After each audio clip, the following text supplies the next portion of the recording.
Ini adalah drama baru yang wajib kamu tonton di April. Anak yang selalu terbawa sejak lahir. Tanpa sengaja menemukan bahwa setelah pindah sekolah, dia malah bangkit dan menjadi pahlawan. Tapi yang anehnya, dia mengandalkan kemampuan bertarungnya. Karena ini adalah kota yang penuh ketulusan dan kesederhanaan. Tanpa henti, tidak akan terjadi lagi berbagai insiden pertarungan yang buruk. Dan kebetulan, meskipun protagonis pria tidak menonjol di aspek lain, tapi dia justru memiliki bakat bertarung yang luar biasa. Untuk menjadi yang terkuat di rantai makanan, menghadapi satu atau sekelompok lawan. Dalam kamus protagonis pria, tidak ada kata takut mati. Dan setiap kali protagonis pria bertarung melawan preman yang mengganggu, juga akan mendapatkan kekuatan keyakinan dari penduduk desa. Perlakuan yang hampir seperti penggemar idola, membuat tokoh utama tak bisa tidak meragukan bahwa dunia sebelumnya adalah palsu. Ternyata sebelum datang ke sini, hidup tokoh utama setiap hari benar-benar seperti berjalan di atas es tipis. Hanya karena warna rambut ganda yang lahiriah dan berbeda, dia dianggap aneh oleh orang-orang di sekitarnya. Tidak hanya didiskriminasi oleh teman-teman sekelas, bahkan orang tuanya menganggap dia sebagai pembawa sial. Mereka berharap dia selalu tinggal di sekolah. Namun setiap kali ada kejadian seperti pencurian di sekolah, dia selalu menjadi tersangka utama tanpa kejutan. Awalnya dia mencoba merendahkan diri untuk diterima di kelas. Namun yang didapat justru perlakuan buruk. Hingga suatu hari dia meledak, memukul teman sekelas yang membulinya sampai tak sadarkan diri. Sejak itu tidak ada sekolah yang berani menerima dia. Tokoh utama terpaksa pindah ke sebuah kota kecil yang terpencil. Sekarang dia mengerti satu hal. Daripada berusaha menyenangkan orang lain, lebih baik mengandalkan tinju. Menjadi orang kuat yang tak berani diusik siapapun. Hari itu dia sedang berjalan-jalan di kota yang dikenalnya, tanpa diduga bertemu dengan beberapa preman yang sedang menggoda seorang gadis. Si Pira mengandalkan jumlahnya untuk bertindak kasar. Namun pemandangan itu benar-benar membuat sang pria kesal. Di matanya, si Pirang jelas lemah. Tapi dia malah menganggap dirinya kuat, melakukan hal-hal yang menjijikan.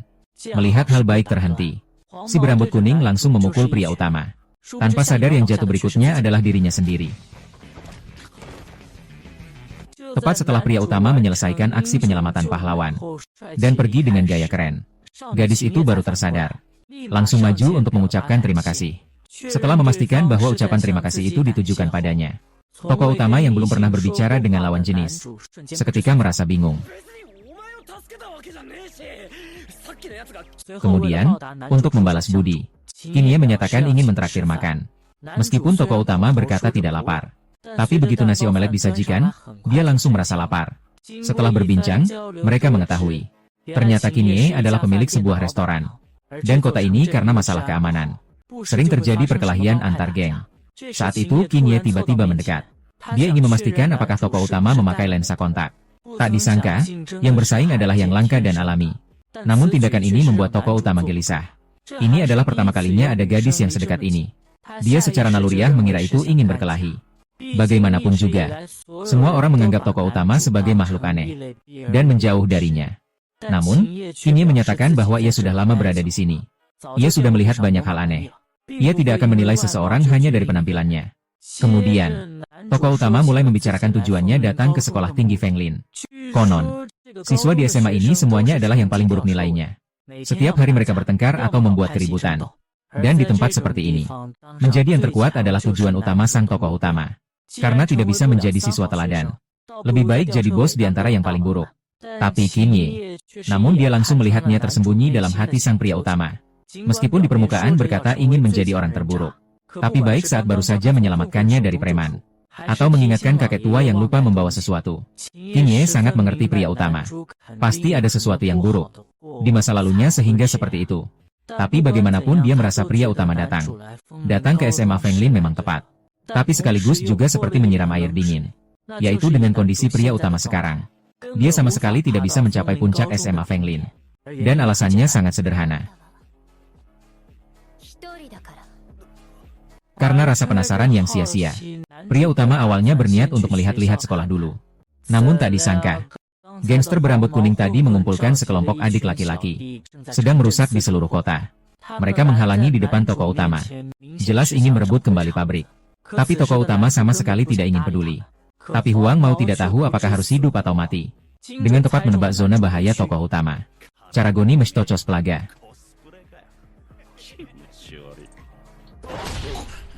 Dengan kekuatan tempur utama pria yang luar biasa, para preman seketika mundur ketakutan.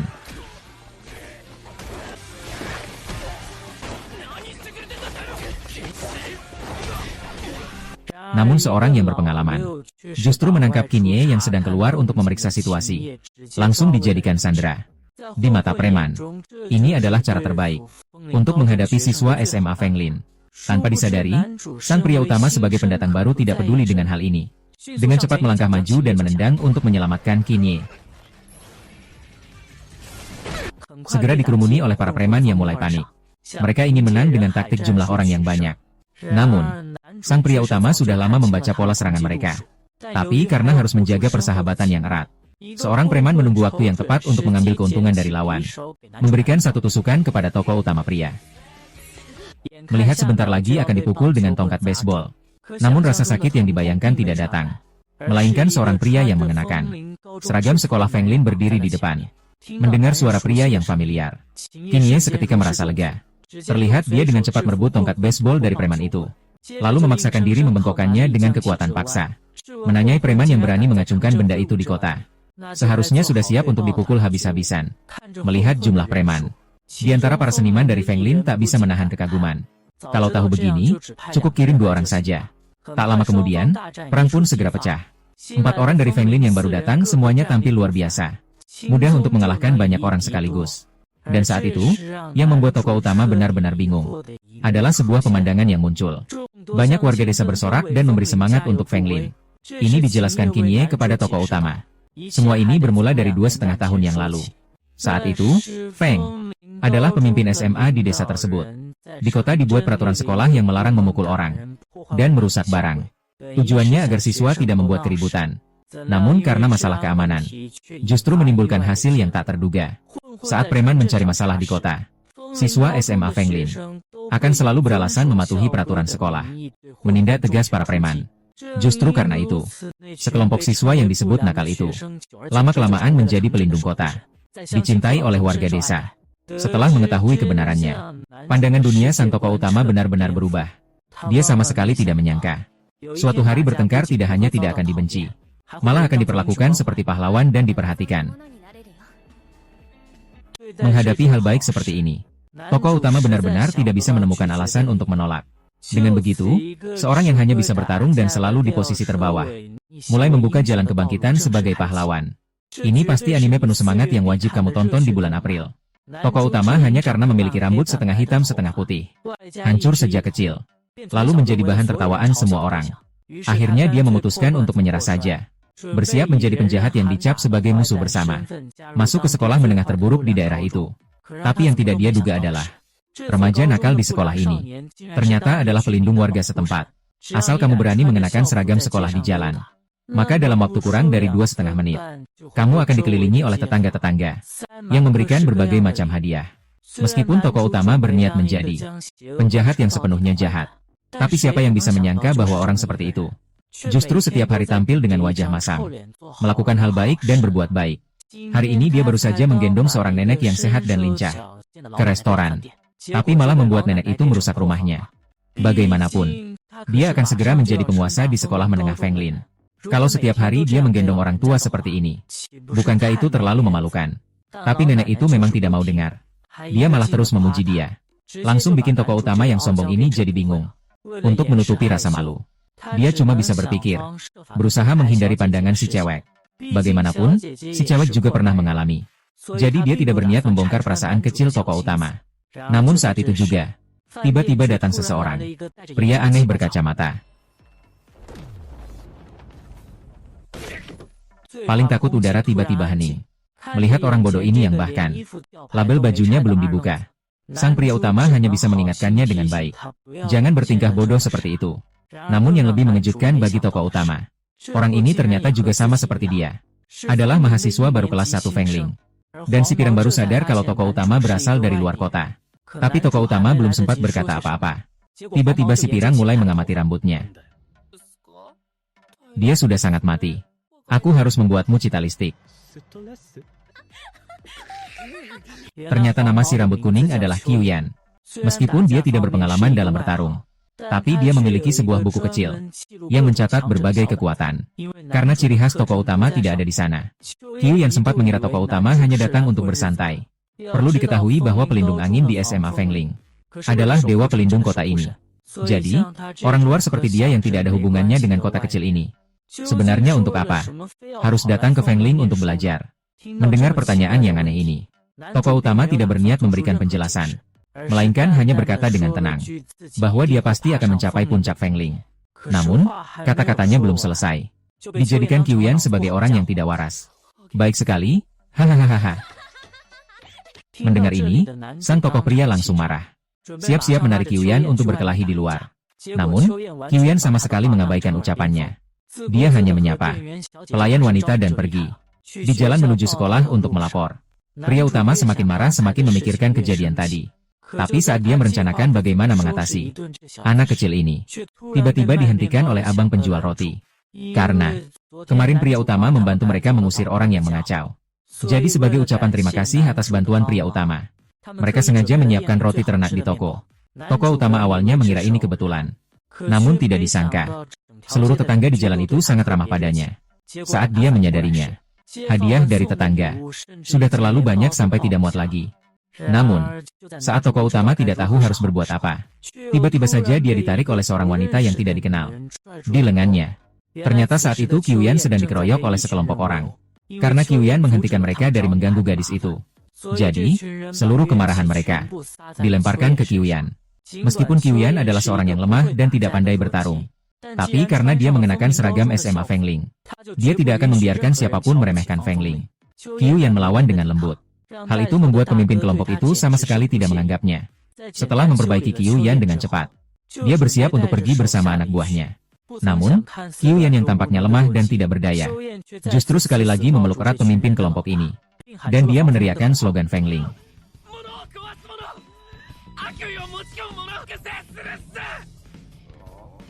Melihat itu, si bos besar langsung marah besar. Langsung menarik tali kekang kuda. Dia menyerang Qiuyan dengan lebih kasar lagi.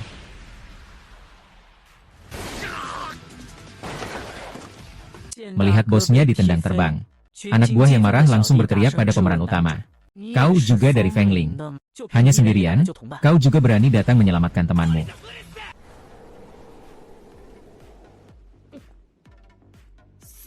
Si hantu tua melihat kejadian barusan.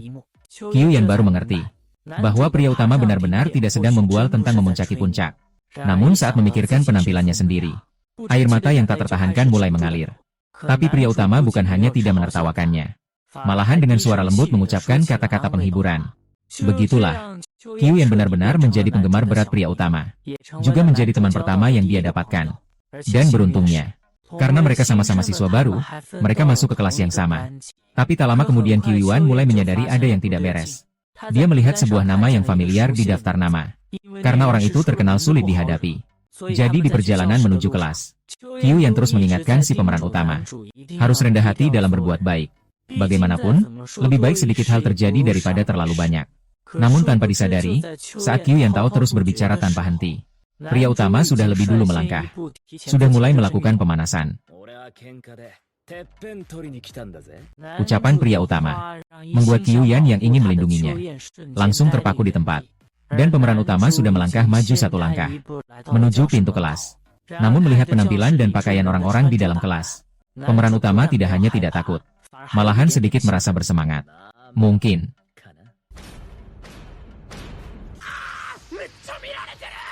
generasi demi generasi baru terus muncul.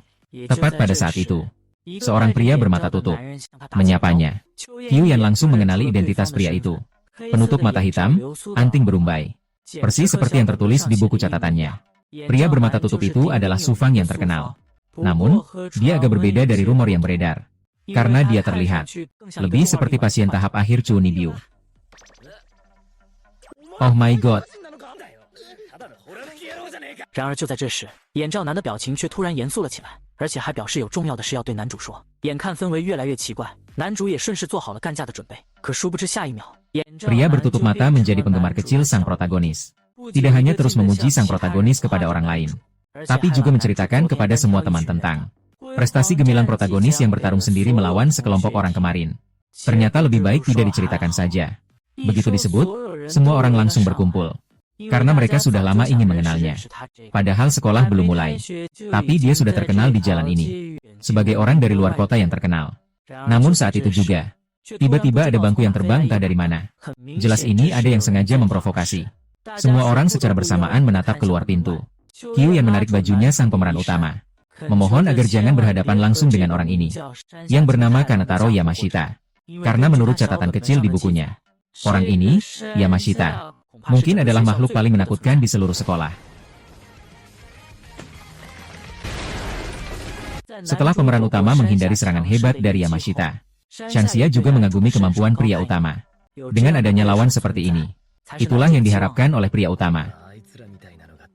Seberapa hebat sebenarnya kemampuan terbaru pemuda penangkal angin? Penjahat paling bengal dalam seluruh anime muncul. Langsung memukuli anak buahnya sendiri.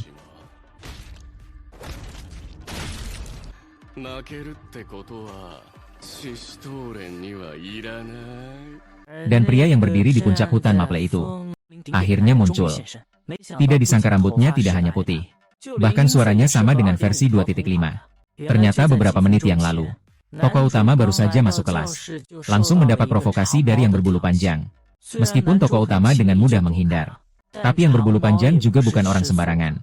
Kecepatannya tidak hanya daripada pria utama. Semua orang yang pernah aku temui sebelumnya jauh lebih cepat. B bahkan sempat memaksa pria utama ke ujung tanduk. Potong setiap hari. Namun saat itu, tiba-tiba ada yang berbicara dari radio. Pertama-tama, kamu harus tahu kesalahan kami. Dan mendengarkan suara yang familiar itu. Saat itu semua orang berhenti melakukan apa yang mereka kerjakan. Ternyata yang berbicara bukan orang lain, melainkan bos besar di SMA Fengling. Meskipun cara menyapanya seperti orang bodoh, tapi sang tokoh utama sama sekali tidak menyangka. Suasana tiba-tiba menjadi serius. Ternyata alasan bos besar berbicara saat itu. Pertama adalah karena dia tidak ingin melihat teman bertengkar satu sama lain. Tabung akan menembak.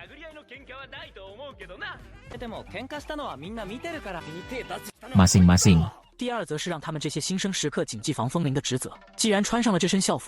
Harus benar-benar menjalankan kewajiban menjaga kota. Tokoh utama tidak pernah menyangka. Pemimpin hanya dengan beberapa kata singkat sudah bisa menyatukan semua hati para pendatang baru. Apakah mendaki ke puncak bisa memiliki pengaruh seperti ini? Memikirkan hal ini, tokoh utama semakin bersyukur telah datang ke sekolah ini. Jadi, di bawah perantaraan pria itu, tokoh utama dan panjang tombak sementara mencapai kesepakatan. Dan kemampuan yang dia tunjukkan barusan juga mendapatkan pengakuan dari semua orang. Namun bagi dia, ini adalah pengalaman yang belum pernah ada sebelumnya. Karena rambutnya setengah hitam dan setengah putih. Sejak kecil dia sudah dianggap berbeda dari yang lain. Dia sama sekali belum pernah mendapatkan pengakuan. Tak lama kemudian, semua siswa baru berkumpul di lapangan. Yang bertanggung jawab membimbing mereka. Tepatnya adalah pria yang sama dari kemarin. Ternyata nama pria itu adalah Deng Ma. Dia bukan hanya anggota inti dari Fengling. Dan dia juga dikenal sebagai salah satu dari 4 raja, kapten, dan karakter. Hari ini, alasan mengapa kami memanggil mereka yang baru ini ke sini adalah untuk membiasakan mereka dengan rutinitas sehari-hari. Ternyata bel pelindung angin setiap hari mengatur patroli khusus oleh anggota tim. Saya tidak tahu apakah mereka baik-baik saja. Ya mungkin aku harus memindahkannya. 因为只要穿着这身制服走在路上，就能让很多小集团的坏蛋不敢靠近，所以这个习惯几乎已经变成了每日的必备行程。除此之外，他们还要帮邻居处理一些脏活累活。Meskipun sang pria utama sangat enggan, tetapi bagaimanapun ini juga salah satu jalan menuju puncak. Begitulah sepanjang hari itu. Deng Ma membawa mereka melakukan setidaknya lebih dari 10 kebaikan. Namun saat berjalan, beberapa orang tiba di depan sebuah terowongan jembatan. Ternyata, ini adalah garis batas wilayah antar kelompok. Dan harimau yang digambar di bawah jembatan, melambangkan tirai kepala singa di sisi lain, adalah organisasi yang menganggap kekuatan sebagai keyakinan mutlak. Mendengar kata kekuatan, pria utama langsung tertarik. Namun saat itulah, tiba-tiba seseorang berlari dari seberang bawah jembatan. Meskipun tidak tahu apa yang terjadi, tapi Deng Ma langsung mengenalinya. Itu seragam dari kelompok 3. Apakah ada orang yang tidak tahu dan menyeberang batas? Melihat orang dengan ikat kepala singa hampir mengejar, Deng Ma langsung terjebak dalam dilema.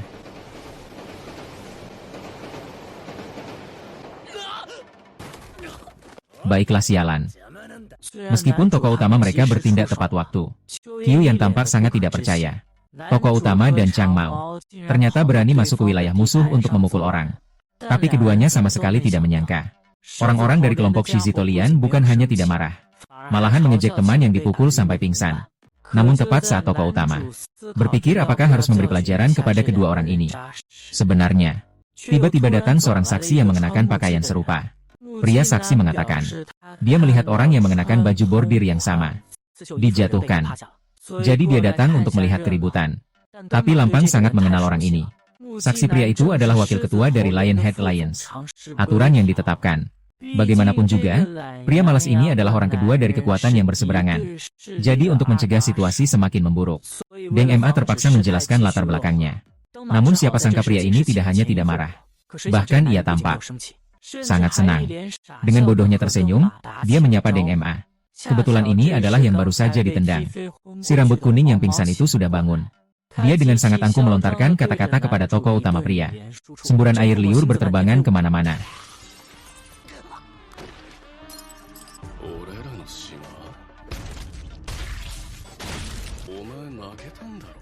Deng Ma melihat di depan. Keadaan si rambut kuning yang hampir kehabisan napas. Tidak bisa menahan diri untuk bersuara menghentikannya. Melihat adegan di depan mata, tokoh utama bahkan sudah malas untuk mengkritik. Karena baginya, hanya mengintimidasi yang lemah benar-benar sangat memalukan. Apakah organisasi yang menganggap kekuatan sebagai keyakinan mutlak hanya memiliki kemampuan ini? Namun, menghadapi ejekan tokoh utama, si berkacamata tidak hanya tidak marah, dan juga menyuruh anak buahnya untuk tidak terlalu dipikirkan. Aku akan menyerang Mas Tan. Kalau sudah 50, serang saja. Kalian lihat dagingnya. Kacamata bilang sang pria utama bicara terlalu cepat. Dia sama sekali tidak mengerti. Aku tidak bisa cegukan. Meskipun kacamata sudah membawa anak buahnya pergi.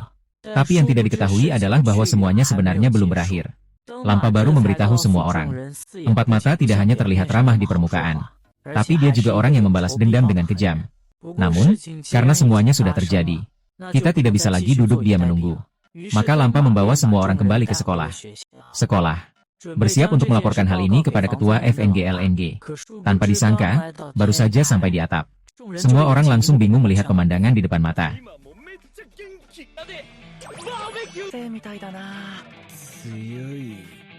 Daun. Seberapa seru sebenarnya episode terbaru anak muda FNGLNG? Dua kelompok kekuatan mengeluarkan perintah pertarungan bergiliran. Di sini, bertarung adalah cara berdialog. Kekuatan adalah bahasa. Dan aturan yang mengutamakan kekuatan mutlak. Metode kejamnya sudah terlihat jelas. Sekali tidak sejalan, bahkan orang sendiri pun ia hianati. Tapi yang tidak akan pernah kamu duga adalah pemimpin Lioness Head, Tu Shanshan, jauh lebih angkuh. Ia datang sendirian ke wilayah Maple dan terus melawan sepanjang jalan. Di tanah tergeletak semua mayat Feng Lin. Sikap yang meremehkan segalanya ini seketika membuat lantai atas memancarkan banyak aura membunuh. Ternyata baru saja Feng Lin Xingqing datang ke atap mencari Mekong Yi, bersiap untuk menceritakan asal-usul kejadian. Pria utama awalnya mengira lawannya adalah orang yang dingin dan tanpa perasaan. Tidak disangka, Mei Gongyi ternyata adalah orang yang menanam sayur di atap. Padahal saat itu di siaran, hanya dengan suara saja sudah cukup mengubah suasana banyak orang. Tapi saat bertemu langsung sangat berbeda.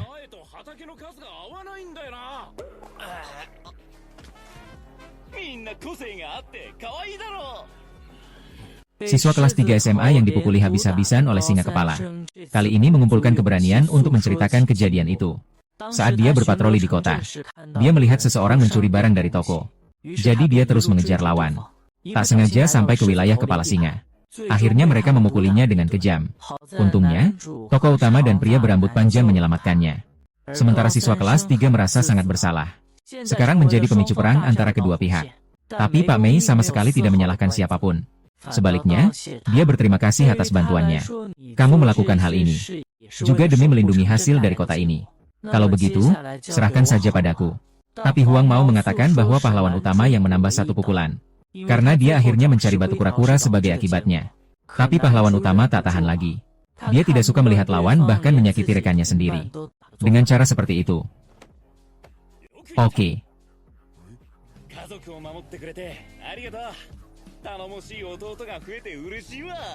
也就在这时，没想到狮子头连的总长却一人来到了风铃地盘。 Tan Nuo. Tapi melihat orang yang begitu kuat, dia semakin bersemangat. Jadi semua orang pergi ke bawah untuk menghadapi. Baru saja sampai di bawah, Mei Gongyi langsung meminta yang lain menunggu di tempat. Namun, pria utama tidak mau bertarung. Dia harus pergi. Hasilnya aku adalah seorang penjual. Apakah kamu mati? Sang tokoh utama itu tiba-tiba sangat kuat. Megugong hanya berkata satu kalimat, membuat kakinya tidak bisa melangkah maju setapak pun. Sementara kelakuan sombong dari Tuershan yang menangkap orang dari Fengling langsung berhadapan dengan Megugong. Lalu dia melempar orang yang tidak tahu diri itu. Karena sekarang dia ingin bertarung dengan lawannya. Pertarungan tunggal yang sempurna. Tapi Meigong sebenarnya tidak ingin bertarung. Meskipun kesalahannya adalah bahwa Lingling masuk ke wilayah Lionhead Curtain. Tapi sepanjang perjalanan, kamu juga melukai banyak orang. Bahkan jika sudah seimbang. Tapi tidak disangka, Gunung Telinga Kelinci bukan hanya datang untuk bertarung. Karena setelah dia mencapai puncak, dia sudah merasakan kesepian. Dan sekarang satu-satunya kesenangan adalah merebut kembali wilayah hutan Maple ke tangannya. Saya memotong bagian yang sakit lalu saya melihat pada saat itu, sekelompok besar orang yang dipimpin oleh kepala singa datang. Turtlestone merasa kamu datang sendirian terlalu sembarangan. Melihat keadaan itu, kedua belah pihak sudah berada di titik ketegangan tinggi. Namun tak disangka Tuershan ingin bertarung satu lawan satu. Lalu menyuruh yang lain mundur ke samping. Namun Shigu Tiao merasa itu sama sekali tidak bisa. Dia menunjuk ke depan. Terlihat di atas, Feng Mingren memancarkan aura membunuh. Lalu melihat situasi seperti ini, Mei Gongyi segera memberitahu semua orang untuk tidak terburu-buru. Dia akhirnya setuju untuk berduel satu lawan satu dengan Tuershan. Awalnya pikir semuanya sudah dipastikan. Tapi tak disangka, sitiran dari pihak lawan menghina Mei Gongyi. Terlalu pengecut. Sedangkan Shigu Tiao memotong semua pembicaraan. Dia merasa hari sudah terlalu larut. Kalau mau bertarung, lebih baik ditunda sampai besok pagi. Kalau tidak bisa melihat dengan jelas bagaimana lawan dihajar. Sebenarnya dia hanya tahu nama dan menyebutnya.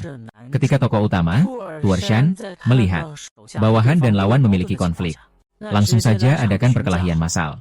Maka Tuershan menantang musuh, Mei Gongyi, Shigu Tiao dan tokoh utama kita, Huang Mao dan pria berambut panjang.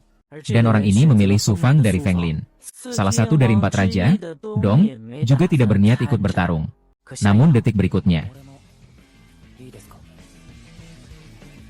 saat mencapai tebasan ketiga, begitulah, semua lawan sudah ditempatkan dengan tepat.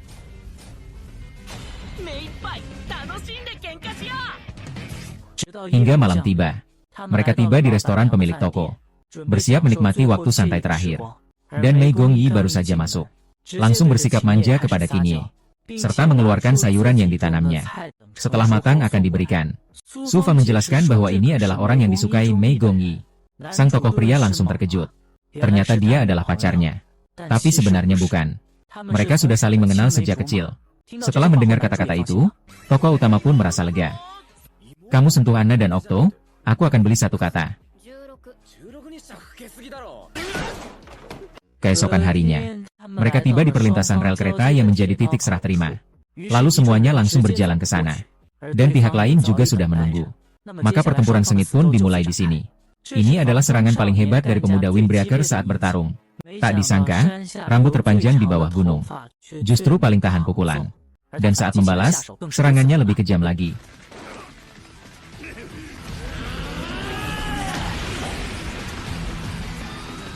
Sebenarnya baru saja, orang Windbell dan kuda langsung menyerbu wilayah Lionhead Curtain. Sedangkan lawan sudah menunggu sejak lama. Awalnya mereka mengira situasinya 5 melawan 5. Mereka akan berduel di tempat ini. Namun, telinga kelinci lebih dulu membawa mereka ke tempat lain. Saat itu, orang lonceng angin tidak curiga apa-apa. Mereka mengikuti dengan ketat. Tidak butuh waktu lama. Telinga kelinci membawa mereka ke markas kepala singa. Begitu orang lonceng angin masuk, mereka melihat seluruh ruangan dipenuhi orang kepala singa. Melihat sikap sombong orang di atas panggung, orang Fengling yang kalah tidak marah. Tapi tak disangka di detik berikutnya, sekelompok orang di belakang mereka malah menutup jalan keluar mereka. Ternyata mereka ingin bermain perang kandang. Artinya selama masih ada nafas, maka harus berjuang sampai mati. Namun Mekong Yi malah menghibur semua orang. Jangan terlalu stres. Bagaimanapun, dirimu dan Gunung Thor adalah yang utama. Saat itu, Rabbit Hill di atas panggung sudah tidak sabar mengundang Mei Gongyi naik ke panggung. Namun Shigu Tiao menghentikan langkah itu. Dia berpendapat, mana ada jenderal besar yang tampil pertama. Di saat itu, Huang Mao pertama kali meminta untuk bertarung. Dia bersikeras ingin tampil pertama. Karena dia tidak sabar, ingin menghajar wajah cemberut itu dari Yamashita. Jadi mereka berdua tidak ragu sedikit pun. Langsung berjalan ke atas panggung. Untuk pertarungan pertama, orang-orang Windbell dan Lionhead sudah yakin menang. Sementara di atas panggung, si rambut kuning melihat tatapan jahat dari bawah gunung, membuatnya sangat kesal. Lalu dia menatap ke arah Mekong di bawah panggung. Tapi tak disangka, orang berambut pirang itu malah curang dan bertaruh melawan-lawan. Padahal jelas ada 3 orang lebih banyak. Namun justru tindakan ini berhasil membuat orang di bawah gunung marah. Yang tak disangka semua orang, hanya dengan satu serangan saja, si pirang tiba-tiba jatuh tak berdaya seperti itu. Shigui Tiao menunjukkan ekspresi yang jelas tidak wajar. Namun Tuershan malah memandang rendah gunung bawah. Namun gunung bawah yang bertindak begitu kejam. Setelah turun dari panggung utama, di hadapan Mekongi, dia seperti penggemar kecil. Oh my Mukusku, kalau bertindak ya harus sakit. Hahaha. Sementara itu, Horshan langsung menyuruh anak buahnya untuk membuang sampah ini. Di mata mereka, orang yang kalah harus diperlakukan seperti ini. Selama kalah, mereka tidak akan pernah bisa mengangkat kepala. Mereka juga akan dihina oleh rekan-rekan mereka lagi. Tapi, sang tokoh utama tidak bisa membiarkannya. Dia langsung mengkritik tindakan kedua orang ini. Tapi Su Fang menyuruh tokoh utama untuk tidak memperhatikan para pengganggu ini. Namun, tidak disangka, pihak lawan merasa tidak senang setelah mendengarnya. Akibatnya, detik berikutnya. Selanjutnya adalah pertandingan kedua. Dan Su Fang langsung memanggil tanduk rusa lawan. Dengan tanduk rusa yang siap bertarung, semangat kepala singa kembali menyala. Kemarahan tanduk rusa sudah mencapai batas maksimal. Perlu diketahui, tadi, kesalahan Huang Mao justru adalah sahabat terbaiknya.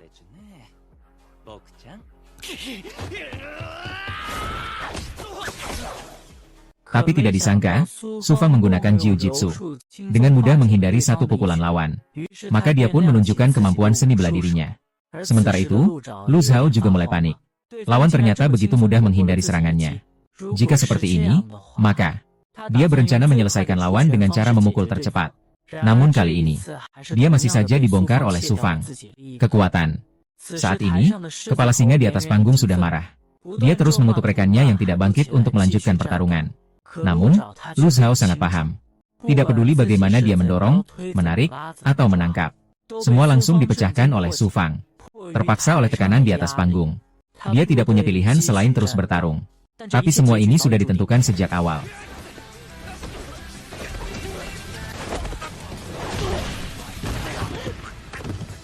Mendengar teriakan orang di atas panggung, maka dia menatap pemimpin Lionhead Company, terutama menatap Shigui Tiao di sampingnya. Membuatnya langsung merinding. Karena sekali kalah, akan dipukuli sampai mati oleh Shigui Tiao yang kejam. Tapi setelah melihat jurus mematikan Su Fang, Lu Zhao benar-benar kehilangan semangat bertarung. Saat Su Fang bersiap menyelesaikan lawan dengan satu serangan, Shigui Tiao di bawah panggung sudah tidak tahan melihatnya. Lalu menyuruh Lu Zhao segera turun. Jangan buat malu lagi. Tadi cuma kepikiran barusan. Seberapa hebat sih episode terbaru dari pemuda penghalang angin ini? Di antara 4 raja dari penghalang angin yang satu ini, ternyata dikalahkan oleh kepala singa yang tidak terkenal, Zhou Hizashi. Saat ini, ekspresi kedua pihak sangat kontras, yaitu saat mereka berlutut di tangga spiral ini secara tiba-tiba. Sebelumnya, pria bertopi penutup mata di babak kedua dengan santai mengalahkan lawannya dengan buang air besar. Saat audisi, kepala singa ini dan anggota lainnya, wajah mereka sudah tidak bisa menahan lagi. Mereka pun tidak menyangka, pria bertopi penutup mata yang selalu tersenyum akan kalah sekuat ini. Cakar rusa menyeret rekan satu tim yang oleh pukulan pertama dari bawah gunung ke samping. Saat itu, keduanya sudah putus asa. Mereka tahu bahwa mereka sudah dikeluarkan dari kelompok. Melihat situasi ini, Toruyama berencana bertanding dengan pria bertutup mata. Namun tak disangka, Ishigui Tou dengan tidak sabar memanggil pertandingan berikutnya. Tokoh utama awalnya berpikir bahwa giliran dia untuk bertindak.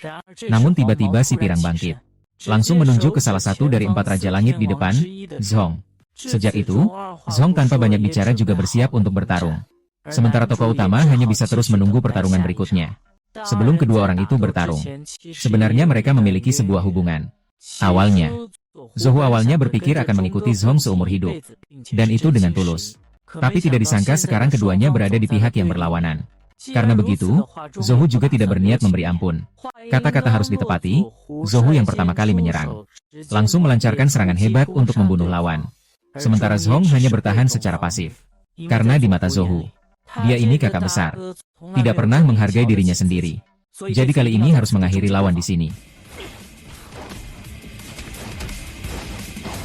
Melihat Zuo Hu memiliki keuntungan besar, anggota tim Lionhead juga terbakar semangatnya. Dan Rabbit Mountain juga membuka mulutnya. Harus diketahui, Zuo Hu adalah salah satu dari 5 pemain teratas di tim mereka. Bahkan jika tim di tengah tidak ada masalah sama sekali. Sedangkan ekspresi Shiguai tampak jauh lebih alami. Dia juga tahu, ini adalah pertarungan yang pernah dilakukan oleh Zuo Hu lebih dari siapapun. Bagi keduanya, mereka sangat percaya diri. Namun di antara mereka berdua di lapangan, Zuo Hu mengejek lawannya, serangannya monoton.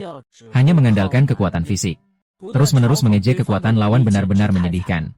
Di matanya, Zhong yang dulunya tak terjangkau, sekarang hanyalah seorang pemain yang tidak menunjukkan kemajuan sama sekali. Namun, dia juga mengejek lawan. Dulu kamu hanyalah anak buah yang saya latih. Setelah mendengar kata-kata ini,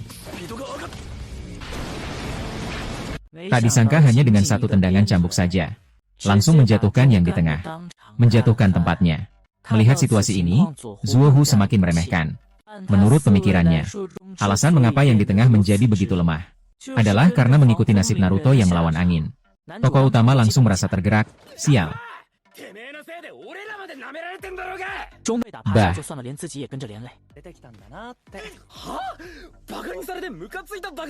更没想到其他人都跟着笑了起来，而梅宫一却很自信让男主冷静一下，也就在下一秒钟竟然站了起来。 Bagi dia, tendangan putaran barusan hanyalah pembuka selera. Meskipun dia mengakui Zuo Hu memang menjadi lebih kuat, tapi itu saja. Menurut cerita Dr. Mekong, salah satu dari 4 raja, Zhong Zhangguan, adalah bagian dari organisasi Duo Kaitian. Dan julukan organisasi ini adalah gelar Dewa Perang.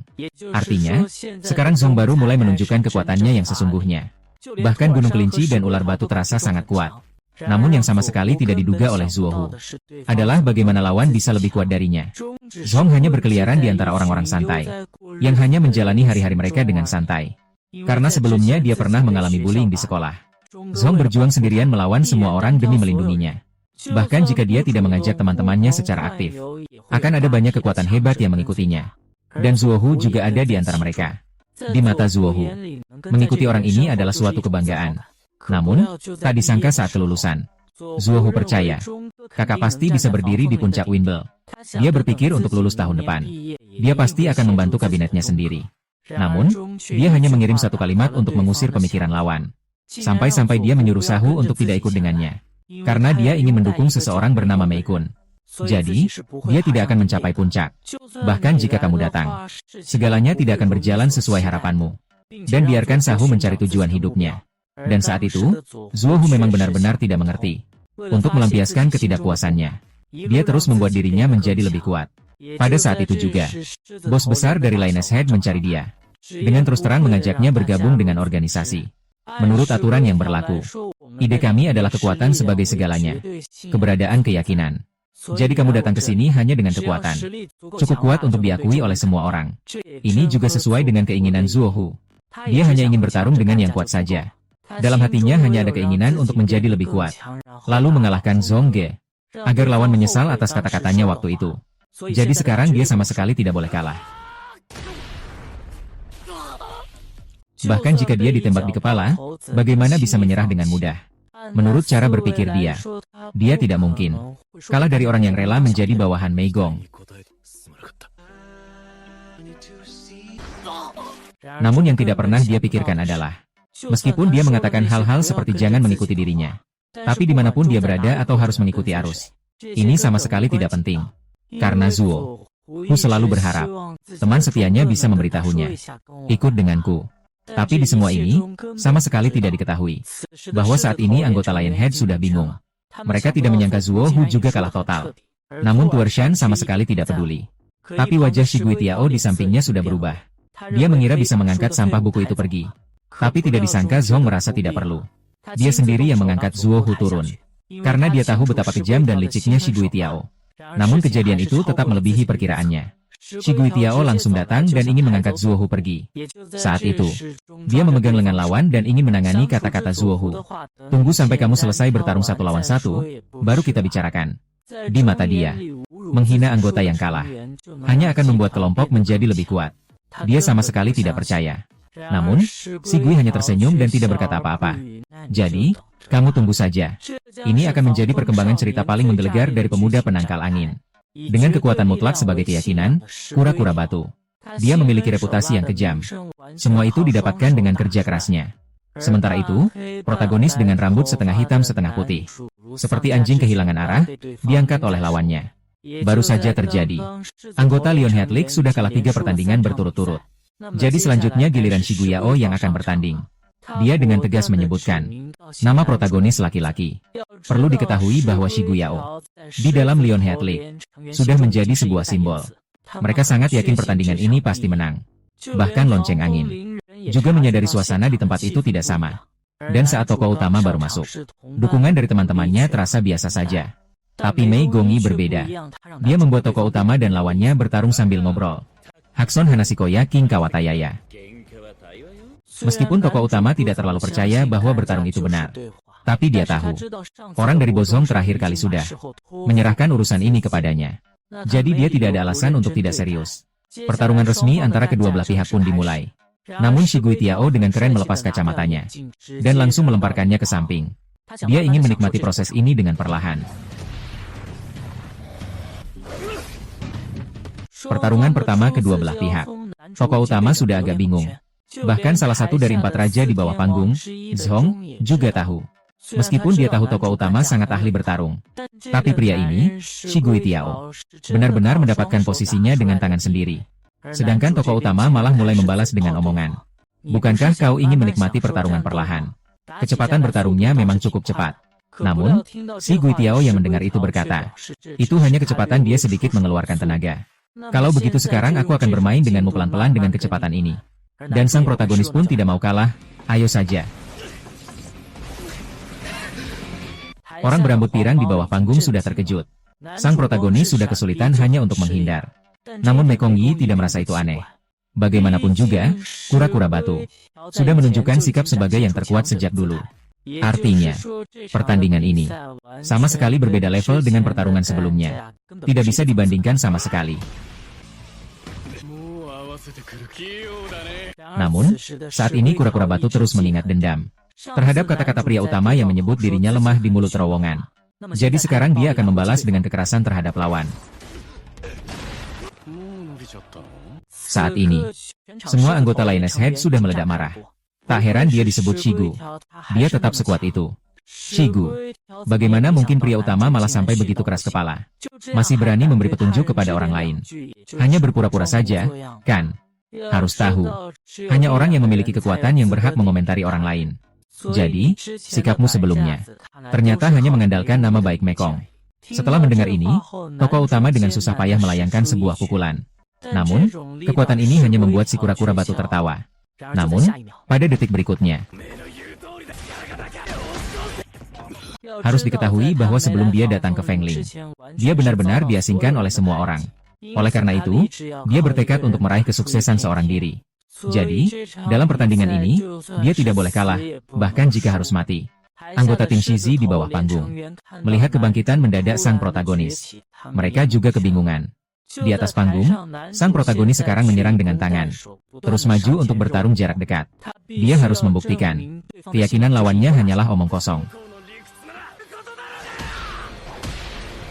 Jelas Shigui Tiao tidak hanya bisa bertarung tapi juga tahan pukulan.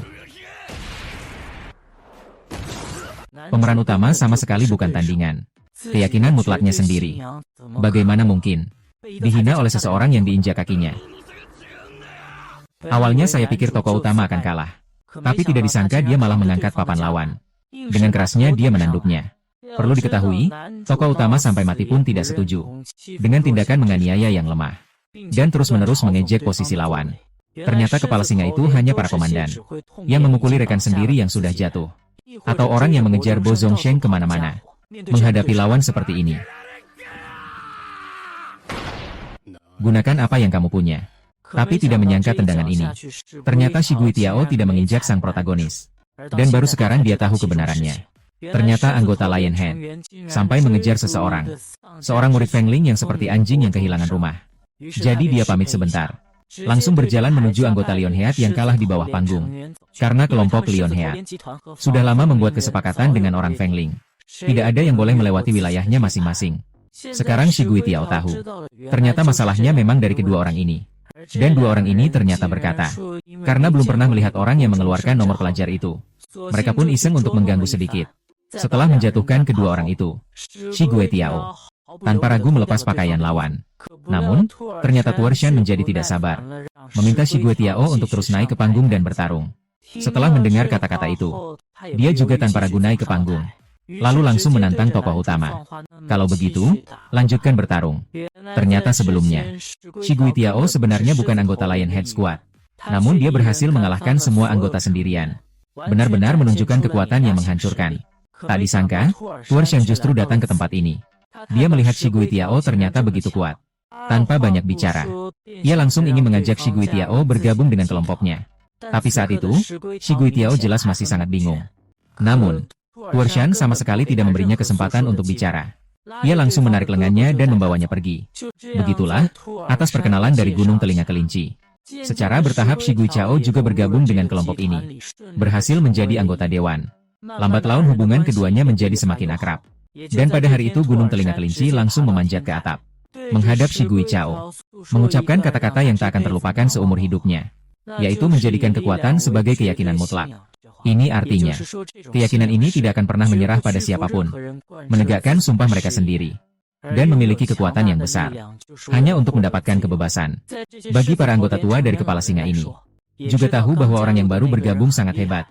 Gunung Telinga Kelinci membawa kura-kura batu. Keduanya langsung merebut wilayah kekuasaan sebuah kekuatan lama. Sejak saat itu, keduanya juga menjadi anggota Lionhead Gang. Dewa dalam hati mereka. Namun pada saat itu, Shigui Tiao masih sangat polos. Dia hanya tahu bahwa memiliki kekuatan mutlak. Akan memberinya kebebasan. Dan semua pemikiran ini. Semua dipupuk oleh Gunung Telinga Kelinci. Bahkan dia selalu menganggap orang lain sebagai bosnya sendiri. Karena saat ini, kura-kura batu tidak pandai berkata-kata. Juga tidak tahu bagaimana cara bergabung dengan tim. Tapi selama Gunung Telinga Kelinci ada, dia merasa masa depan cerah bahkan sangat bahagia. Itulah hakikat kebebasan. Tapi sampai suatu hari, setelah Shigui Tiao keluar dari markas dan pergi keluar, dia melihat Ruishan duduk sendirian di atas sana. Ternyata saat itu dia sudah menjadi pemimpin dari Shizito Lian. Seharusnya, sekarang dirinya bukan hanya pria terkuat, tapi juga orang yang paling bebas. Tapi Rusa Gunung Rusa merasa dia sama sekali tidak bahagia sekarang. Dia malah ingin mengubah rencana. Ingin seluruh kepala singa. Bahkan orang-orang di grup menjadi sekuat dirinya. Hanya dengan begitu dia bisa merasa bahagia. Setelah mendengar itu, Shigui Tiao awalnya pikir, Rusa Gunung Rusa maksudnya agar semua orang memperkuat latihan. Saat itu, tiba-tiba datang seorang anggota yang panik. Dia menceritakan bahwa anggota di belakangnya diserang oleh kelompok jahat. Mendengar hal ini, Shigui Tiao berpikir untuk menyelesaikan masalah itu. Tapi tidak disangka, Tuershan langsung melompat. Saat itu, Shigui Tiao belum sempat bereaksi. Namun, kata-kata Tuershan berikutnya membuatnya semakin bingung. Dia pikir setelah dipukuli orang lain, dia cuma kembali begitu saja. Tidak pantas menjadi anggota kepala singa. Lebih dari kamu. Shigao Tiao menyatakan tidak bisa mengerti. Tapi Tuershan justru menyatakan, dirinya adalah ketua kepala singa. 也就从这一刻开始，单纯的石龟条彻底被兔尔山改变。于是他便告诉自己的首领，以后这种扒皮的工作就由我来负责吧。从此 Sejak saat itu, Shigao Tiao menjadi peran sebagai badut yang berperan sebagai orang jahat. Dan menyerahkan wajah yang dicintai semua orang kepada Telinga Kelinci. Tapi ini juga untuk mendapatkan kekuatan yang diperlukan untuk kebebasan. Namun, tokoh utama juga menyadari bahwa lawannya sama sekali tidak serius bertarung. Tapi kura-kura batu tidak mengatakan apa-apa. Dia memandang Telinga Kelinci di bawah panggung dengan pemikiran yang mendalam. Kau punya waktu yang semuanya ada di sana. Ini pasti adalah episode paling kacau dari pemuda penjaga angin. Telinga Kelinci masuk dengan satu tendangan samping. Anak buahnya tidak sadar akan bahaya. Sementara itu, sang protagonis langsung marah. Menggenggam Telinga Kelinci, siap untuk memukul. Namun, Mekong menghalanginya. Karena lawan ini adalah orang yang ingin ia lawan. Maka, kedua orang yang berdiri di puncak wilayah masing-masing juga menghadapi pertarungan terakhir. Tetapi, Mekong memang adalah pria terkuat di zaman modern. Dia hanya memancarkan wilayah absolut. Sekejap membuat Gunung Telinga Kelinci mengeluarkan banyak darah dari hidung. Ternyata baru saja, pertarungan antara kedua belah pihak juga telah mencapai puncaknya. Tetapi sang tokoh utama jelas merasakan ada yang tidak beres. Dia bahkan dengan santai menendang kura-kura batu dengan tepat. Ternyata saat itu kura-kura batu. Dia sendiri pun tidak tahu sebenarnya harus melakukan apa. Karena anggota kepala singa tidak pernah menerima sampah. Jika kamu kalah dalam pertarungan, kamu akan dikuliti tanpa ampun oleh kura-kura batu. Namun semua ini bukanlah pemikiran dalam hatinya. Dia bertekad untuk membantu Torshan, hingga bertekad untuk menjalankan kesalahan ini sampai tuntas. Namun di lokasi, kura-kura batu justru mulai goyah terhadap keyakinannya sendiri. 可男主却不想多说什么。既然你说这里不是垃圾该待的地方，那么你就拿出全部的实力跟我对打。但石龟条却笑了。男主的实力在他面前根本不够看的。Tokoh utama menyatakan bahwa jika harus bertarung, maka harus sepenuh hati melepaskan segalanya untuk bertarung. Dengar, kata-kata ini adalah aturan untuk melepaskan semua pikiran. Pertama, lepaskan sandal yang mengganggu posisi berdiri. Selanjutnya, lepas jepit rambut. Jadi, dia akan mulai serius. Melihat sikap seperti ini, tokoh utama semakin bersemangat. Dua orang bertarung dengan pukulan dan tendangan yang kuat. Di wajah kedua orang itu, tidak terlihat sedikitpun ekspresi rasa sakit. Justru mereka tersenyum lebar. Apakah pukulan yang mengeluarkan suara seperti itu tidak menyakitkan sama sekali? Melihatnya, anggota tim singa di bawah pun tidak bisa menahan keterkejutannya. Dan orang-orang di bawah panggung, mereka sama sekali tidak menyangka bahwa tokoh utama pria bisa bertarung sampai sejauh ini. Tapi batu kura-kura tetaplah batu kura-kura. Kekuatan tempurnya benar-benar mengalahkan tokoh utama pria saat ini. Namun kedua belah pihak juga sudah bertarung cukup lama. Mereka juga bersiap untuk pukulan terakhir. Dan itu adalah pukulan yang tidak bisa dihindari. Namun, si Hai tiba-tiba teringat tindakan protagonis pria tadi. Meskipun dia jauh lebih kuat dari protagonis pria. Protagonis pria itu tidak menyerah pada prinsipnya. Memikirkan hal ini, dia juga teringat saat melihat cara salah dalam mengupas kulit di Gunung Telinga Kelinci. Tapi dia tidak berani menghadapi langsung lawannya.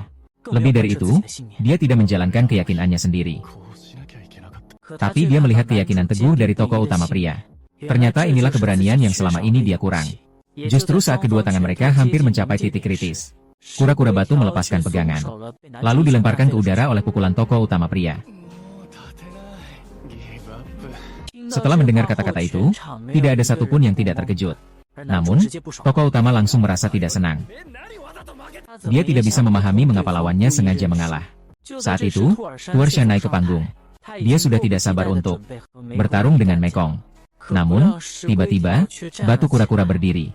Dia berpendapat bahwa kelompok kepala singa sama sekali tidak adil. Dan mengakui bahwa semua ini adalah kesalahannya sendiri. Melihat Gunung Telinga Kelinci ternyata begitu istimewa. Sang pemeran utama tak bisa menahan diri langsung masuk ke kerah Gunung Telinga Kelinci. Bersiap memberinya satu pukulan. Tapi dihentikan oleh Mei Gongyi. Mei Gongyi mengatakan tugasmu sudah selesai. Jadi serahkan padaku selanjutnya. Tapi sebelum kedua belah pihak bertarung, Gunung Telinga Kelinci menganggap pertahanan. Orang Winchime punya banyak pemain yang kuat. Sedangkan anggota Lionhead, kecuali yang tidak berguna, semuanya lemah. Makanya mereka tidak bisa mendapatkan kebebasan. Tapi kalau menang melawan Mekong 1, maka Winchime, semua orang akan menjadi miliknya. Lumita kamu sepupu. Saat kedua belah pihak bertarung, orang berambut pirang sudah ketakutan sampai membeku. Bahkan pria bertutup mata yang bisa kungfu Cina. Dia juga belum pernah melihat gaya bertarung seperti ini. Tapi Zhong tahu, Torshan adalah orang termuda yang menjadi pemimpin Lionhead Company. Mendengar hal itu, sang protagonis semakin merasa tertekan. Tadi saya ingin memberi pelajaran kepada Taman Kelinci, tapi dihentikan oleh Mekong, jadi saya mengalah. Bahkan saya memberi keleluasaan kepada kura-kura batu. Ini benar-benar penghinaan besar. Sementara itu, kedua belah pihak, strategi tak terduga dari Taman Thor, membuat Mekong terus bertahan secara pasif. Namun pada saat ini, Gongyi kemudian memberitahu lawan, jika kamu terus berbicara tentang hipotesis ilusi itu, akhirnya kamu akan terus merasa sakit hati. Di sisi lain, Mount Thor berteriak tanpa mengerti sama sekali, sambil terus menyerang Gongyi. Tiba-tiba ada tekanan kecil yang datang. Meskipun dengan cepat menghindari pukulan balasan cepat dari Mekong Yi, Tiana bahkan membuat hidungnya berdarah karena pukulan itu. 这是动漫开播以来最精彩的一集，美宫一动用最具感情的一拳， langsung membuat yang selama ini dingin. Dan tanpa ampun, Torshan meneteskan air mata.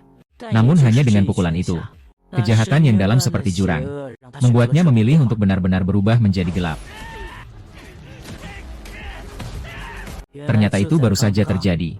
Meskipun kelompok singa telah kalah 4 pertandingan berturut-turut, tetapi hasil dari pertandingan terakhir secara langsung mematahkan semua aturan di atas. Melihat pertarungan di puncak masing-masing, orang-orang di bawah tidak berani mengeluarkan suara. Diam-diam menyaksikan, takut melewatkan setiap detail. Saat itu, Gunung Telinga Kelinci juga menemukan masalah. Dirinya jelas-jelas mengenai lawan. Tapi Dandelion bilang tinjunya terlalu ringan. Kalau mau tahu alasannya, itu karena dia tidak memikul beban apapun. Tapi sekarang, Rabbit Ear sama sekali tidak mengerti. Dia tidak peduli apakah tinjunya kuat atau tidak. Selama bisa menjatuhkanmu, segala sesuatunya akan terselesaikan. Tidak ada satupun orang di bawah panggung yang bersuara. Mereka hanya diam menyaksikan perkembangan situasi. Tuan Kelinci perlahan berdiri. Dia bahkan sudah lama tidak merasakan sakit seperti ini. Kemudian, dia mulai menjadi gila. Dia harus mendapatkan kebebasan dan kebahagiaan yang belum pernah ada sebelumnya. Sekarang, tujuannya hanya satu. Menggenggam tangan Winbell di depan mata. Namun Dandelion tidak menghindar. Di matanya, tidak terlihat ada kebahagiaan di Gunung Thor. Hanya ada keinginan yang tak ada habisnya. Itulah sebabnya kamu tidak bisa merasa puas. Dan sangat, saya bersimpati kepada Anda karena mampu berdiri di puncak Lion Group. Mendengar kata-kata itu, Torshan semakin marah. Tanpa ragu, dia maju dan melayangkan pukulan. Namun, saat itu, amarah sudah menguasai seluruh tubuhnya. Tapi Mei Gongyi berpikir, kamu sudah berada di puncak. Seharusnya tidak membiarkan anak buahmu, terutama Shigui Tiao, menunjukkan ekspresi putus asa. Meskipun Gunung Kelinci tertimpa serangan dan bingung, tapi dia teringat orang-orang yang pernah tertawa dan berbicara bersamanya. Tapi itu hanya masa lalu saja, karena sebagian besar dari mereka telah kehilangan kulit mereka. Namun setelah dia ingat kata-kata Dr. Mekong, hatinya menjadi kacau balau. Bahkan dia mencengkeram rambutnya sendiri. Yutusai, Yutusai, Yutusai Bo. Tak disangka dia sekarang sudah tidak menginginkan apa-apa lagi. Dan entah kenapa menangis tanpa sebab. Ternyata tidak tahu kapan.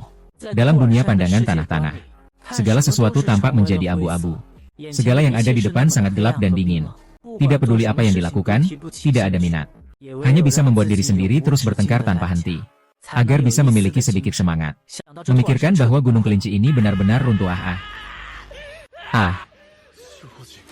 Jika hanya dengan bertarung bisa muncul warna, maka mari bertarung dengan gila. Bahkan singa di bawah panggung pun bingung. Mengapa Mei Gongyi tidak melawan? Sementara tokoh utama langsung marah.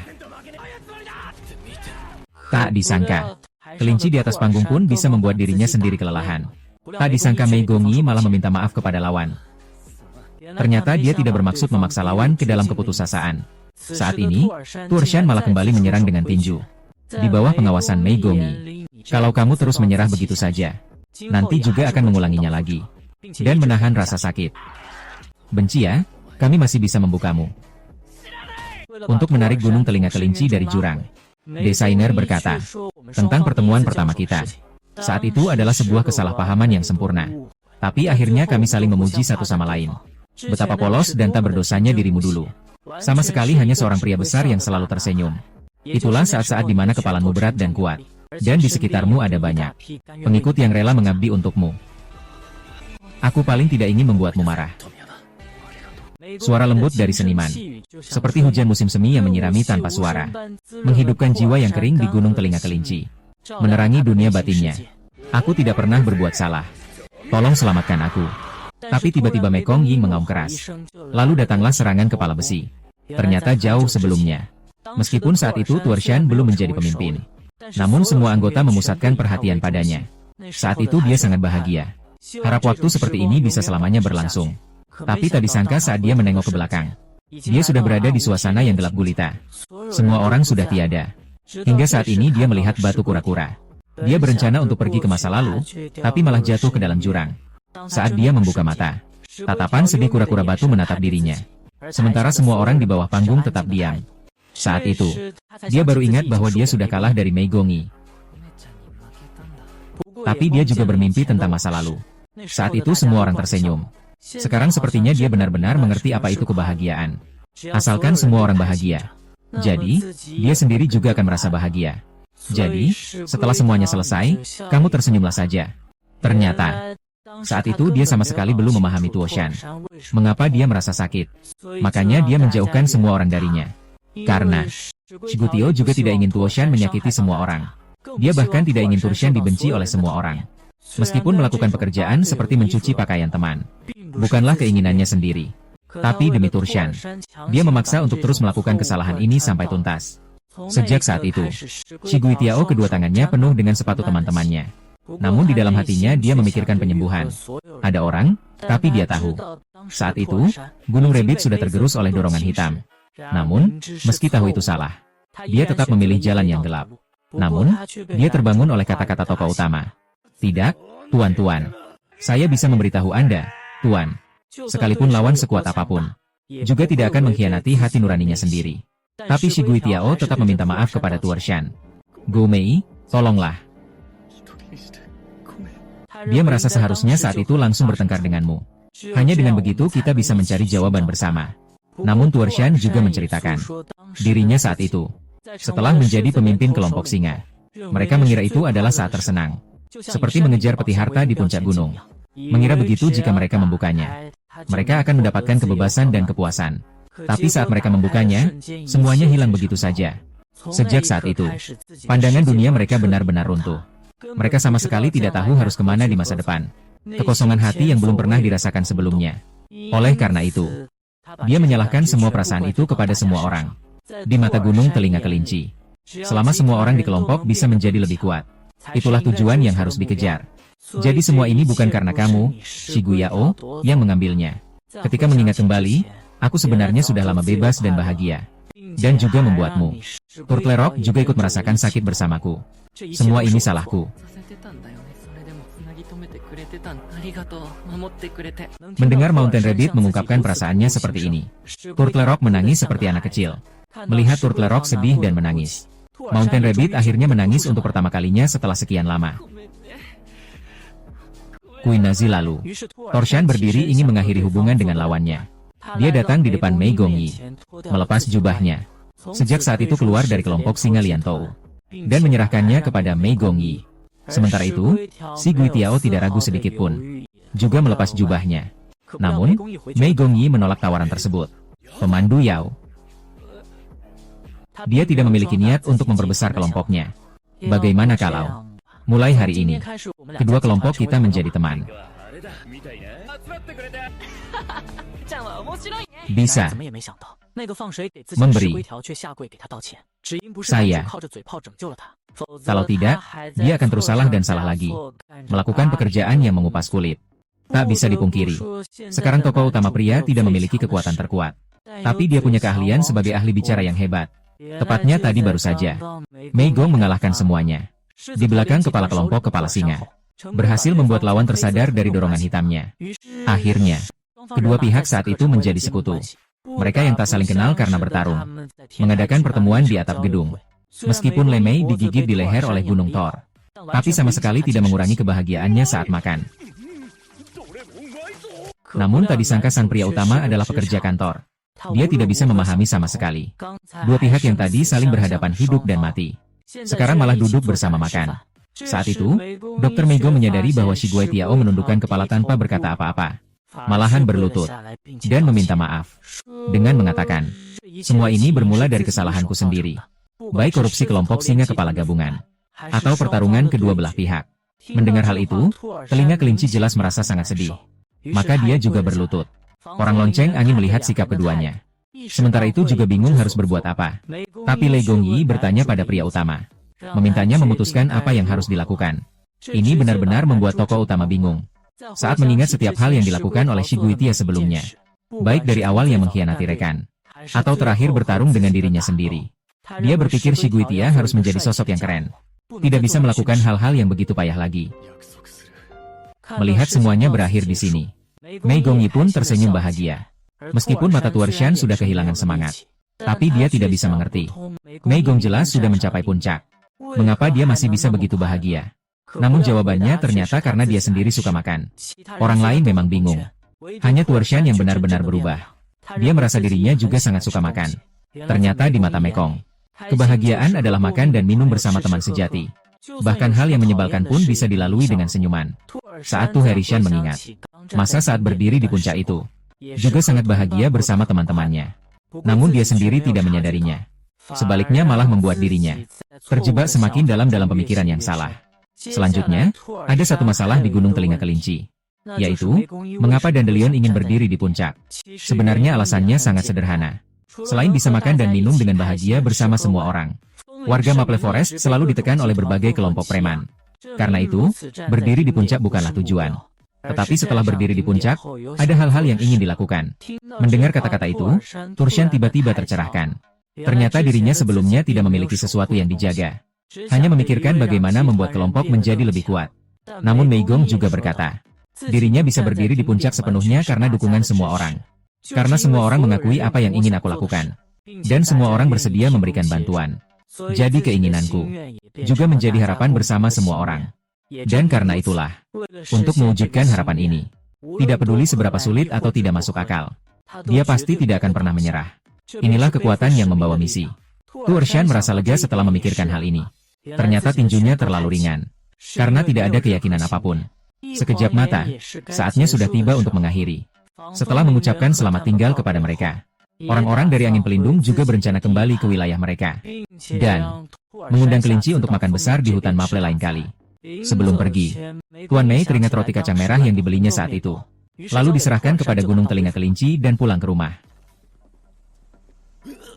Melihat Naruto penangkal angin menjauh, Gunung Telinga Kelinci memberitahu Shigui Tiao kesalahan yang telah diperbuatnya.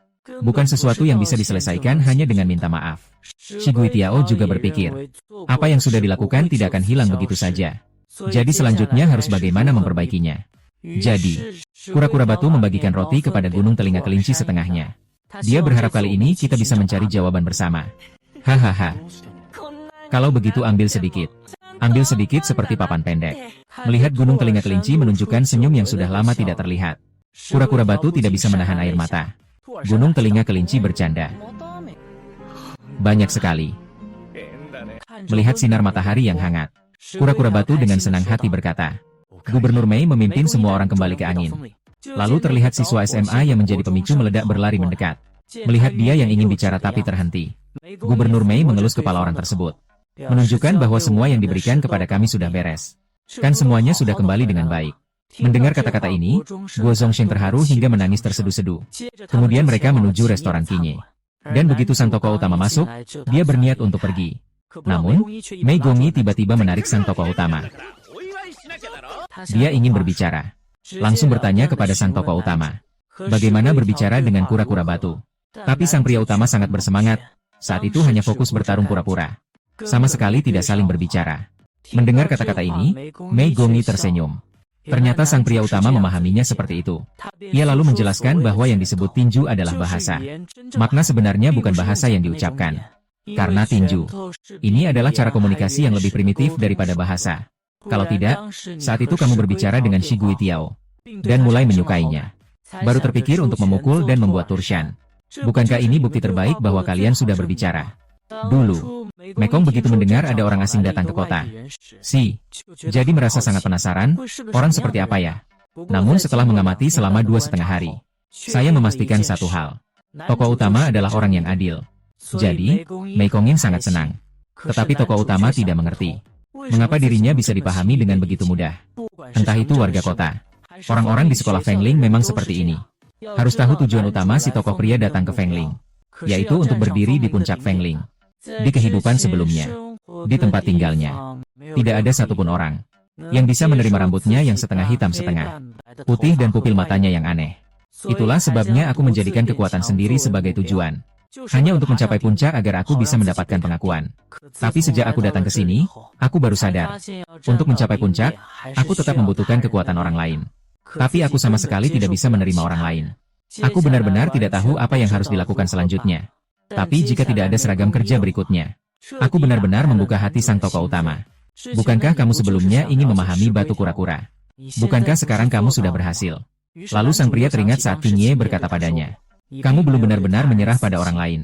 Lei Gong berpikir bahwa meskipun kamu ingin mencapai puncak, itu bukan masalah. Mendengar itu, wajah pria itu memerah. 可一旁的山下可容不下男主如此的狂妄。 Servis ya ampun gaga-gaga diam. Bagaimana pria utama ini tidak menyangka. Karena mengikuti duel dengan kepala singa, dia langsung menjadi pusat perhatian teman-teman sekelas. Baru saja masuk ke kelas, sudah dikelilingi semua orang. Pria utama yang tidak pandai bergaul segera menyalahkan Su Fang dan dia berdua. Su Fang juga mengikuti arus, langsung menyerahkan kepada Qiuyan. Saat itu, Ato yang berada di samping juga menyatakan ingin ikut serta.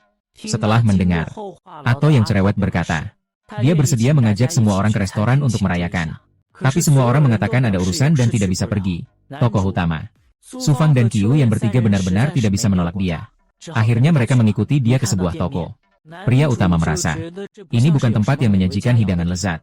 Tak disangka setelah makan, tiba-tiba sekelompok preman di keramaian.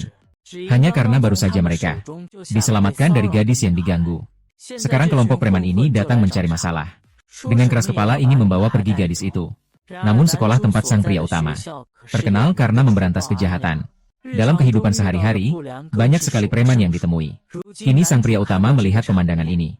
Tanpa ragu sedikit pun, langsung bertindak tanpa berkata-kata. Teman sekelas tidak menyangka pria utama bertindak begitu cepat. Dan tendangan ini semakin memicu kemarahan para preman tersebut. Sang pria utama mengatakan, dia benar-benar paling benci kelompok mereka. Sepertinya hari ini harus diberi pelajaran dengan baik. Qiu yang di samping agak takut. Bilang pria utama tidak perlu menantang mereka seperti itu. Atau di samping tertawa terbahak-bahak. Mengatakan kalau begitu mari buat keributan besar. Tong Seng juga setuju, bilang bisa bersenang-senang sedikit. Su Fang menghibur gadis itu agar dia tenang. Dengan mereka, pasti tidak akan membiarkan dia diganggu. Katanya, mereka langsung menyiapkan formasi untuk tokoh utama dan rombongannya. Bersiap untuk bertarung dengan serius. Suasana langsung memanas seperti medan perang. Para preman di seberang belum menyadari betapa seriusnya situasi. Lalu langsung menyerbu ke arah tokoh utama. Kaya banget, aduh. Melihat Atuo, dengan satu jurus langsung tumbang. Pemeran utama langsung bingung. Sebelumnya sepertinya dia dengar kalau dia kuat. Apa itu cuma gosip? Saat satu pukulan lagi hendak mengenai wajah Atuo. Ternyata pukulan itu langsung dia tangkis. Ternyata ini prinsip Atuo dalam bertarung. Biarkan lawan menunjukkan dulu. Lalu gantian menunjukkan sendiri. Itulah estetika menurut Ato sendiri. Sang pria utama benar-benar speechless setelah melihatnya. Dia berkata dalam hati, orang ini pasti akan mati muda. Namun saat itu juga, preman tiba-tiba dengan sukarela beralih ke pihaknya. Dia bertanya pada Tong Seng kenapa menyerang ke arahnya. Tong Seng Wunyang segera meminta maaf kepada tokoh utama. Dia berkata menyerang ke pihak tokoh utama mungkin bisa diselesaikan lebih cepat. Jadi mereka pun melakukannya. Tokoh utama benar-benar kehabisan kata-kata kali ini. Dua rekannya ini memang satu lebih aneh dari yang lain. Tapi sudah terlanjur seperti ini, tidak ada pilihan lain. Lebih baik segera selesaikan para preman itu. Qiuyan bertanya kepada Tong Seng, mengapa harus bertarung dengan cara seperti ini? Apakah karena merasa ini sangat menyenangkan? Su Fang berkata bukan seperti itu. Saat itu Su Fang memanggil Tong Seng. Dia berkata padanya tidak perlu terlalu khawatir. Tentang belakang, itu tidak masalah. Karena di belakang ada dia. Setelah mendengar itu, Tong Seng berkata serahkan saja padanya. Ini pertama kalinya melihat Su Fang bertarung. Tong Seng memuji, memang tidak sia-sia terkenal. Saat itu sang pria utama baru mengerti mengapa Su Fang berdiri di belakang. Ternyata untuk menjaga di situ, agar orang lain tidak mendekat. Saat itu tiba-tiba dua orang berlari dari belakang Tong Seng. Belum sempat Tong Seng bereaksi, tokoh utama muncul tepat waktu dan menendang mereka terbang. Kemudian tokoh utama berkata kepada Tong Seng, agar dia tidak perlu terlalu khawatir, dan mengarahkan semua musuh ke arahnya saja. Tong Seng sangat senang mendengarnya. Ini juga pertama kalinya mereka berdua bekerja sama dalam bertarung. Tong Seng tidak menyangka tokoh utama cukup lembut. Akhirnya, setelah usaha bersama beberapa orang, memukul semua preman hingga pingsan. Tokoh utama benar-benar tidak tahan dengan para preman ini. Di siang bolong mengganggu siswi SMA. Dan mereka sendiri juga sangat lemah. Setelah selesai bertarung dan bersiap untuk pulang, Atuo tiba-tiba memanggil tokoh utama, mengajak untuk meneriakkan slogan bersama. Tokoh utama merasa bingung mendengar slogan itu. Dia juga belum pernah mendengar. Atau menjelaskan bahwa itu adalah slogan dari pelindung angin. Qiuyan bilang bahwa pemeran utama adalah orang luar kota dan belum pernah berteriak slogan. Atau berkata, biarkan dia mencoba demonstrasi sekali saja. Agar pemeran utama mendengarnya dengan jelas. Pemeran utama mendengar kata-kata ini merasa agak familiar. Sepertinya saat pertama kali bertemu pelindung angin. Mereka sudah berteriak slogan. Ternyata setiap kali Feng Ling melawan, dia selalu berteriak. Gada-gadada Equanits ayolah. Setelah diberi pelajaran, para preman berbaris rapi dan lari pergi. Gadis itu mengucapkan terima kasih tulus kepada Feng Ling yang bertindak. Kilts Katana. Mengenai penampilan sang pria tadi, suara anak-anak dan Ato memberikan pengakuan tinggi. Setelah selesai, suara anak-anak berkata untuk menambahkan kontak. Di sampingnya, Qiuyan juga ingin menambah. Namun, sang tokoh utama tidak mengerti hal ini sama sekali. Wajahnya memerah dan suaranya terdengar canggung. Ketika Deng Sheng mengambil tangan sang tokoh utama, dia kemudian menyadari bahwa tidak ada satu aplikasi pun di dalamnya. Di buku teleponnya hanya ada satu nomor, yaitu Tianqi. Hal ini membuat semua orang yang hadir tertawa. Tokoh utama benar-benar tidak mengerti soal ponsel. Melihat pesan mereka di grup kelas, semua jenis stiker ada semua. Dan satu persatu mengetik dengan sangat cepat. Tokoh utama mengeluh, sudah bisa ketemu di sekolah. Masih harus kirim pesan apa lagi? Saat itu di grup ada yang bilang mau mencalonkan diri jadi ketua kelas. Tokoh utama awalnya ingin membalas pesan di grup. Tapi belum sempat dia mengetik dua kata. Pesan yang harus dia balas sudah tenggelam. Akhirnya dia mematikan ponselnya dan langsung kembali ke sekolah. Dengan marah dia bertanya kepada kapten pesawat apa itu. Su Fang menjelaskan. Selanjutnya kita akan membahas topik ini. Dua orang yang baru masuk adalah kapten dan wakil kapten tahun kedua. Mereka semua adalah gadis-gadis terkenal kelas 2. Selanjutnya akan diumumkan pemilihan ketua kelas 1. Ketua kelas adalah orang yang bertanggung jawab memimpin kelas. Dan juga harus sesuai dengan mereka. Semua masalah yang terjadi di kelas adalah tanggung jawab orang itu. Bisa mengajukan diri atau merekomendasikan orang lain. Intinya, segera putuskan saja. Begitu mendengar itu, si tokoh pria merasa bahwa kapten adalah puncak kelas ini. Langsung tertarik. Menganggap sepertinya orang seperti Mei Gongyi. Saat itu, Su Fang langsung mengangkat tangan. Tokoh utama sedang berpikir, apakah Su Fang adalah orang yang begitu ingin merekomendasikan diri? Sebagai pemimpin yang diandalkan seluruh sekolah. Di samping Mei Gongyi pasti ada sekelompok pengikut yang hebat. Dan di dalamnya, 3 dari 4 raja lama muncul ke permukaan.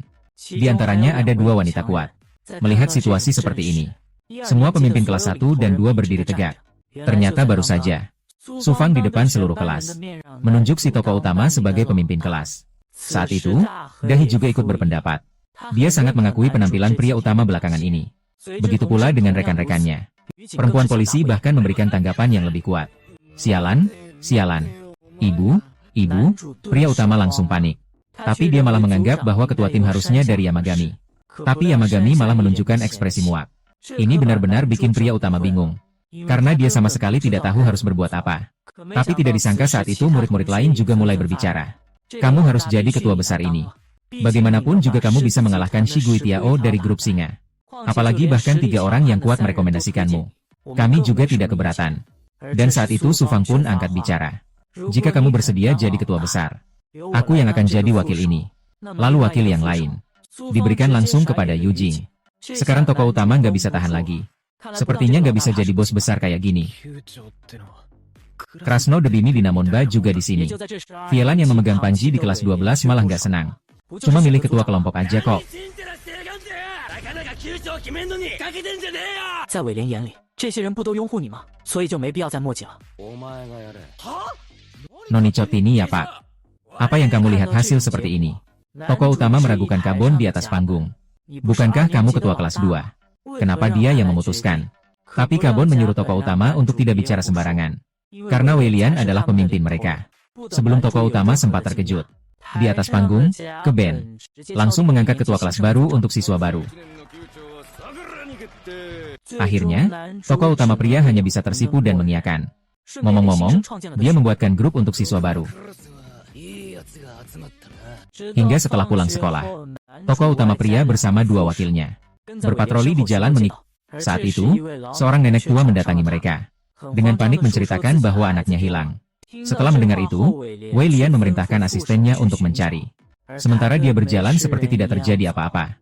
Ini membuat tokoh utama agak bingung. Apakah ini sikap seorang pemimpin? Namun saat mengingat kembali pakaian Mekong waktu itu, dia selalu menjadi yang pertama menyerang. Tapi tokoh utama sama sekali tidak punya waktu untuk berpikir lebih jauh. Tugas utama sekarang adalah mencari anak yang hilang. Namun saat bersiap pergi, sialan, sialan, sialan. Tiba-tiba sesuatu yang aneh mengenai kepala pria utama. Ternyata itu disebabkan oleh seekor kucing yang masih anggun di depan. Saat itu juga Jia Ben datang. Dia segera berteriak kepada pria utama untuk menangkap kucing itu. Karena dia adalah anak yang hilang dari nenek tua itu. Begitu suara terdengar, kucing sudah memanjat ke atap. Sekarang tidak ada cara lagi. Melihat situasi ini, tokoh utama tanpa bicara langsung masuk ke jalan kecil. Melompat ke samping dan sampai ke atap. Tapi tak disangka, kucing itu lari lagi. Tokoh utama hanya bisa terus mengejar. Namun kali ini, kucing itu melakukan operasi balik arah. Menuju ke bawah. Begitulah kucing berlari dan dia mengejar. Kucing yang panik tiba-tiba melompat ke dalam sungai. Saat-saat genting itu, tirai di atasnya melambung tinggi. Dia terjun ke dalam sungai untuk menyelamatkan kucing. Untungnya, kucing berhasil ditangkap kembali. Dia dibawa ke depan nenek tua. Tapi Wei Lian seluruh tubuhnya basah kuyup. Lalu tokoh utama langsung berjalan mendekat. Dia tahu Mekong Ying karena ada bahan makanan yang ingin dibuat. Di puncaknya, dia langsung bertanya kepada Wei Lian, apa sebenarnya yang ingin dia lakukan. Namun, orang tersebut menganggap tidak ada keinginan sama sekali. Lagi pula, dia juga bukan karena ingin jadi ketua tim baru bergabung. Karena mereka yang membuatnya jadi seperti itu. Mendengar kata-kata ini, tokoh utama tiba-tiba terbangun. Bukankah dia sama seperti dirinya? Dijadikan alat orang lain. Namun dia justru meragukan lawannya. Apa arti dari ketua ini? Tapi tak disangka, Wei Lian malah marah. Untuk menenangkan hati nuraninya, dia memasukkan permen lollipop ke mulutnya. Lalu mulai menceritakan alasan sebenarnya. Sebenarnya sangat sederhana. Dia tidak bisa mengintegrasikan semua orang seperti Jia Ben. Juga tidak bisa menyampaikan perintah dengan baik seperti Nanjie. Jadi dia selalu bergantung pada mereka. Tapi mereka juga bersedia bergantung pada orang seperti saya. Dan untuk membalas perasaan mereka, aku sebagai bos harus tidak mengecewakan semua orang. Dari saat ini, tokoh utama pria menyadari satu hal. Ternyata itu untuk membalas perasaan orang lain. Maka dia mencoba bertanya kepada dua asistennya di sekitar. Mengapa mereka merekomendasikan aku sebagai pemimpin? Apakah karena mereka bergantung padaku?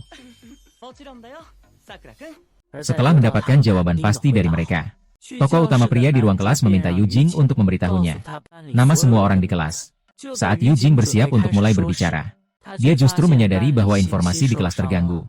Harus tahu bahwa berani mengganggu orang yang mengenakan seragam Win Chime. Tentunya urusannya tidak sesederhana itu. Saat tokoh utama berpikir, tiba-tiba terdengar suara siaran besar. Ternyata Mei Gong yang berbicara. Ayo semua, ketua dan wakil ketua kelas 2 berkumpul di atap. 这让男主他们也很奇怪，一大早就传话绝对有什么大事情发生。于是刚到楼顶就看到早已到齐的所有 Semua ketua dan wakil ketua kelas 1 dan 2. Tapi sang tokoh utama merasa cemas. Karena begitu banyak orang, bagaimana dia bisa mengingat semua nama? Namun, Yu Jing membuatnya tidak perlu khawatir. Dia telah mengumpulkan data semua teman sekelas sebelumnya.